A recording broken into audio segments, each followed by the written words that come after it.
Good morning, this is Sherry Rose, Precinct Chair for 2091 in Plano.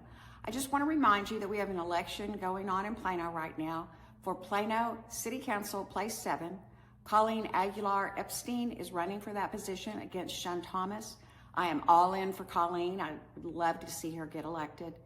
Go to votedenton.gov to see voting times because they vary. Also, my closest polling location for my precinct is Parr Library, and that is both early voting and on election day. So if you have any questions, feel free to give me a call, 214-354-0736 or sherryrose1@icloud.com. Following my message is a short video of Colleen discussing the future of DART in Plano, as well as what is going to happen with what may happen with Willowbend Mall and the Stars taking over. So anyway, hope everyone has a great day. And again, give me a call if you have any questions. Thanks so much, and we'll see you soon with the Lone Star Ladies. What is your response to the whole Willowbend situation? I imagine that for the citizens in the area, it's probably going to be a nightmare for traffic. Yeah, the traffic. For the city, it's of course a big boon because it will bring in a lot of money. But if I'm a homeowner and I live in the area, I'm definitely going to be organizing. Are the Dallas Stars really thinking to move up here? Yes. I understood it was a done deal. Yeah, what is the status on it? I don't know the status for sure, but I think I'd heard that they. When we had Mayor Mines come and speak to us at our Rotary Club, and when we got to that subject, we all had questions, and he was like, "I am legally not allowed to speak to you on this because they do that. They do it themselves. They sign a deal that makes themselves be able to say that. Yeah. He needs to go. They want to say next that. election. And do we have the infrastructure for all of that? The next election. He'll be turned out in the next election. He needs to go. It seems to me that it's not even just the local traffic that will be impacted because it's so close to the tollway. I would think that would just be a mess for everybody that travels on the tollway, which would affect Frisco and everybody. Well, and one of the questions at another candidate forum was, if we pull out of DART, what are we going to do about the Stars coming here? And I said, the Stars can pay for a shuttle service. I'm sure they can afford it. Would it be for them to practice or to actually play? Big arena, Probably both. Yeah. big new arena. And I'm pretty sure it's a done deal. we've heard that even when they're not playing, they will book that arena with other events, Concerts. which that's their money, so of course they're going to do whatever they can to get the payout, so. On the upside, it might bring some concerts and tractor pulls or whatever. You'll have to helicopter in, but to get to it. Well, and on the flip side, if it isn't a done deal, what else would we get? Chances are we would get what they had planned, which was, the high density apartments above a shopping area. Well, then that's gonna bring out a lot of people that then have to go to and from work. So I think we're gonna get traffic, And Dillard's one is way now- or the other. Dillard's is now shut down. Dillard's was a key part of that plan. Right. And now Dillard's has bailed out. We have to sell 40% off. Yeah, I was gonna say, I don't think they're closed yet. Really good sales if you wanna venture. 40%. But I just heard on the news, maybe even last night, talking about, AT&T leaving downtown Dallas. Right. And that's, downtown people are not liking that. And then one of the newscasters said, well, will that incentivize Dallas to sweeten the pot for the Dallas Stars to stay or whatever? So it's like, they're still talking about it, so is it a done deal or is it not? So, Well, if we had to pick between the two, I would go for AT&T because. well, no, that's happening, that's a done They're deal. going to a campus that's already there. Well, Right. they're actually gonna tear down the main EDS building. They are. What they used to call the God Pod Right. across Baroque. They're gonna tear that down and build a new building there. I used to Colleen work on that. Affect our taxes, our tax rate, do you project that? So as seeing a AT&T lower is tax? gonna help our tax rate. Yeah, because- sure. Yeah. But you expect that our taxes will come down significantly because of that, or? I don't anticipate that they will come down. I anticipate that they will, Not go up. balance their budget. Gotcha. They have a law that says that they have to balance their budget, so, I think they're always gonna have, they have a rainy day fund, which is good, because that helped them get through some tough times with the COVID era, and so they're in negotiation with DART right now, and they have, presented a tape of what they call an offer that they hope is too good to refuse. I hope DART refuses it, frankly. Here's why. I'll tell you a little bit more about their offer in a minute, but here's the situation we're in. We have been trying to negotiate with DART over and over and over again, year after year, and for the last 3 years, a guy named Andrew Fortune, who's with the city, goes down to Austin, and he's been trying to lobby to get better conditions for our agreement. We're one of 13 member cities. There are non-member cities that do not share the debt, but they have their own contract with DART, like McKinney. They have kind of like the GoLink service. It's like a microtransit that they negotiate with DART for, but they're in the driver's seat.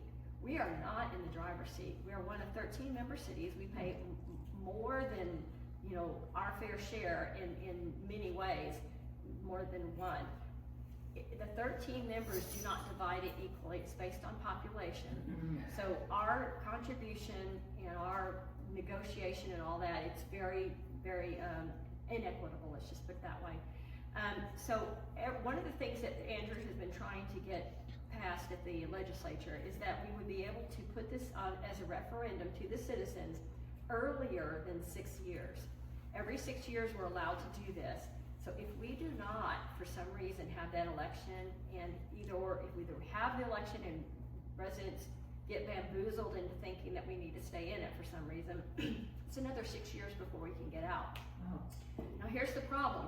Between now and the May election, DART has already let us know that they intend to continue issuing debt. So part of our contract, if we do get out, is that we have to continue to pay off our debt. Now, what is our debt? They wouldn't tell us for a very long time. In 2023, they commissioned Ernst & Young to do a study, and that study revealed that we had paid in $109 million in that 1 year alone in our 1 cent sales tax. So you have 8 1/4 sales tax on goods and services that are taxable, not on certain foods, but goods and services.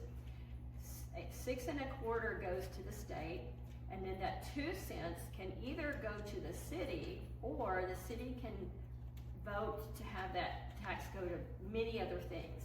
And in '83, we voted to have that 1 cent go to DART.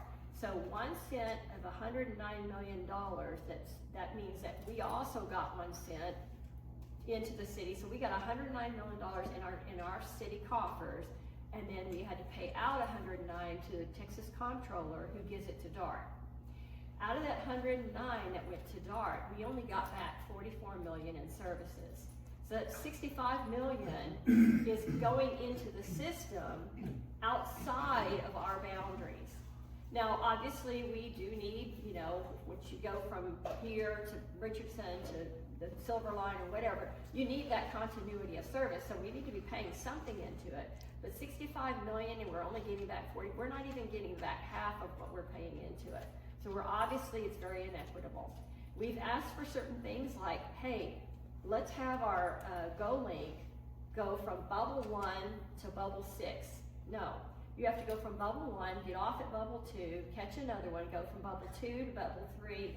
You have to keep getting out, and sometimes it's nothing more than a pole in the ground. There's no structure.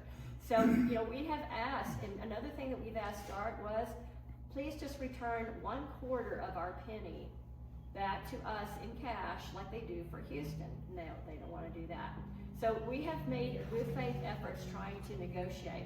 Now here's what you have to ask yourself. Yes, it's going to hurt for us to pay off that debt for 8 to 10 years and get nothing in return for it, but we've got a plan for that. I'll tell you in a minute.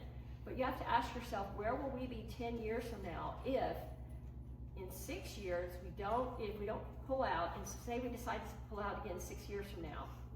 Now we're probably 20 or 30 years before we can pay off that debt, because they're gonna keep issuing debt. And think about it, there are 5 cities who have voted to have a referendum, 5 of the 13 cities. They are sweating bullets right now. And that means they are issuing debt as fast as they can to try to get as much, you know, it's like going on a, you know, some woman who knows she's gonna get a divorce, so she goes on a credit card spree just to, you know, stick it to her husband. That's what it feels like. I mean, they're continuing to issue debt, and originally the estimate was it would take us 8 years to pay it off. Now they're saying it's probably gonna be more like 10 years to pay it off. So my concern is if we don't completely pull out in May, it's gonna be like, y'all heard that song, I owe my soul to the company store? Oh, You yeah. know, that's what's going on. Well, how do they get to issue debt without any kind of an agreement that I will accept that debt, or No. they just get to issue No, it? it's just a nilly-willy? one-way contract. They decide, the dark board, 13-member city decides it. And, you know, we're just 1 out of 13. So then if we pull out, will we be like McKinney and do our own contract with Yes. them? Yes, that Yes. sounds Okay. better. So here's the situation right now. Knowing that this was gonna happen, because as I said, we've been trying to negotiate for a long time. The city manager, you know, worked into the budget $4 million towards this expense. Additionally, we have about $1 million in underestimated retail tax. They always underestimate it so that they have money for a rainy day fund. So that 1 million plus the 4 million, that's 5 million, and we get matching funds from the Council of Government, so we have about $10 million that we could put towards this. We've had estimates from vendors for 8 to 10 million, so we could do what we call continuity of service, which would give continuity to the most needy, which would be your paratransit for your handicap and elderly, and then the Go Link, you know, from place to place. Now, a lot of people are worried about the Silver Line, what's gonna happen there? Well, all you need to do is take that microtransit that the city says it can afford to provide, just across the border into UTD Dallas, hop on the Silver Line there, or hop on at City Line. They're just right over our border. And so that's a very feasible, you know, answer to that question.